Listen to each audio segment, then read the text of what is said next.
world. But we're pleased to welcome now Dana McLean. She's Mississippi House of Reps, District 39, which includes Lowndes and Monroe counties. Representative McLean, thanks for coming on. Sure. Thanks for having me. Glad to have you in my hometown. That's what I was going to say. We're in your patch here today. That's right. Yeah. Normally we're talking down in Jackson, but we're good to be with you in Columbus today. So thank you. The Convention and Visitors Bureau is quite the organization here, isn't it? Isn't it something? Do a fantastic job of just promoting all the great things about Columbus, the Columbus area, and all of these events and festivals they've got coming up, including the Catfish in the Alley. That's coming up here this weekend. What do you think about all that stuff, man? It's an exciting time to be here. We've got great weather, so the azaleas are blooming. Everything is beautiful, so love for people to come and visit us. And we talked earlier in the program to the president of the W, Nora Miller. A delight to speak with her. A lot of good stuff going on there, too. Right. Yes, they do. Yeah, it's really incredible that she seems to be very optimistic about the future of the university, and I know it's been a critical part of the community here as well. It has. I mean, the W has been a part of my personal history, actually. Growing up here in Columbus, I had piano competitions there at Poindexter Hall, and Girl Scout events, father-daughter banquets at the W, and Girl Scout sleepovers at Carrier Lodge, which used to be a part of the W, and so it's a part of the fabric of this community, really and truly. Yeah. And, of course, there's been a lot of controversy surrounding the university and how it might be absorbed and changing its name, and the School for Mathematics and Science being relocated. It hasn't been any shortage of just controversial issues about it. I know you guys have been having to deal with that in the legislature somewhat. We have. Last year, the name change was a big topic, and didn't materialize, which I think many were happy about that.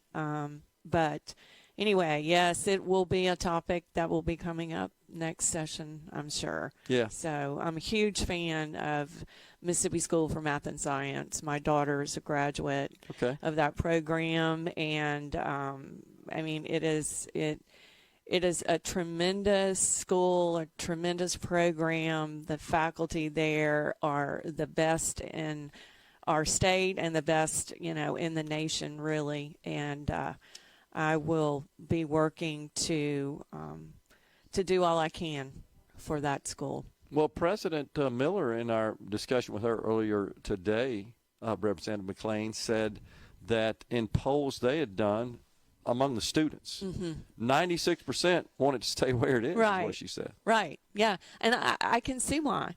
It's a very intimate atmosphere there. It's a small campus. They are able to use the facilities there at the W. They can go to the gym and the pool and the library, and it's such a beautiful place to be.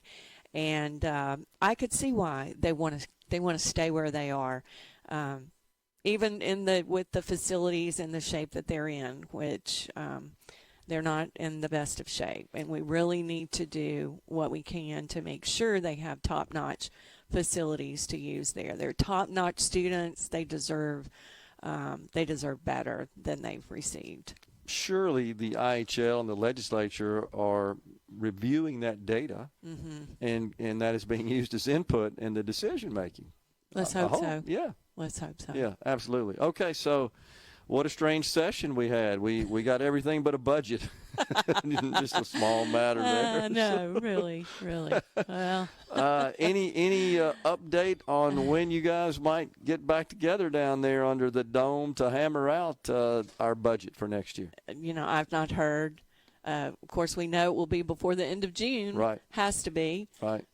Since our fiscal year starts July 1st. So, but no, I haven't heard anything. And okay, completely at the discretion of the governor at this point. It is. Yeah.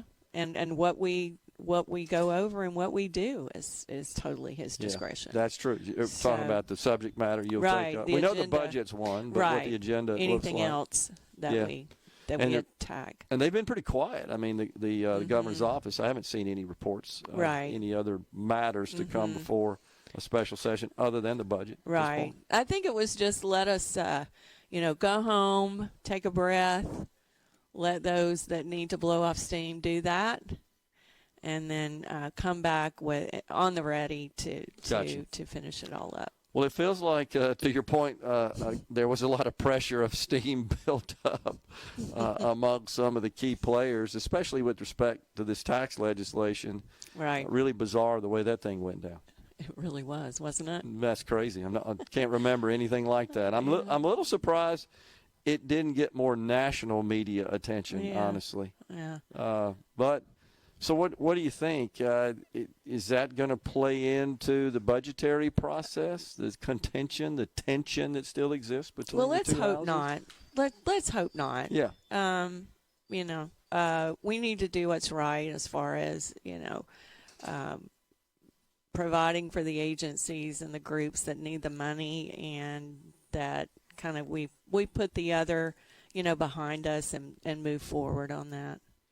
What are you happy about, pleased with, that you got across the finish line this year? Well, for me personally, you and I spoke a couple weeks ago about legislation that I had authored, and I mean, what a twist and turns that occurred with my bill, which was House Bill 928, which was to require that hospitals have rape kits on hand when victims present to the ER, and for them to actually have someone there to perform the rape kit, and that no victim is turned away. And that legislation was birthed through,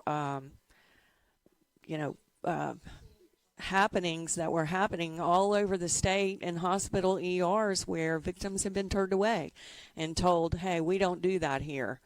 Go out of state to a rape crisis center or go somewhere else. And so I was really happy that we were able to get that language in another bill. As you know, it passed unanimously in the House, went over to the Senate where it was not brought out of committee, and then, died there. And then I was able to take a Senate bill that had similar language regarding assault victims' Bill of Rights, and put the language for the rape kits into the Senate bill that was authored by Senator Angela Hill, and then present that bill in the House. Went over to the Senate and was called on a point of order, died again. So it died a second death, and we were able to, at the last hour, revise that conference report, get it docketed in the Senate and the House, and get it passed. So it's on to the governor now. Yep. But that was crazy. But very happy to get that legislation through. Were you involved at all in the anti-DEI bill? They kind of went back and forth. I was not. Yeah, it got, and that actually has gotten some national attention. Yes, believe it or not. as it would. Yeah, you would expect that. That's a very polarizing issue and one that sparks a lot of debate. True. All right. Well, appreciate you coming on. Thanks you for having me. Thanks for getting us. Yeah. Representative Dana McLean has been our guest. Folks, we're at the Columbus Convention and Visitors Bureau. We're coming right back.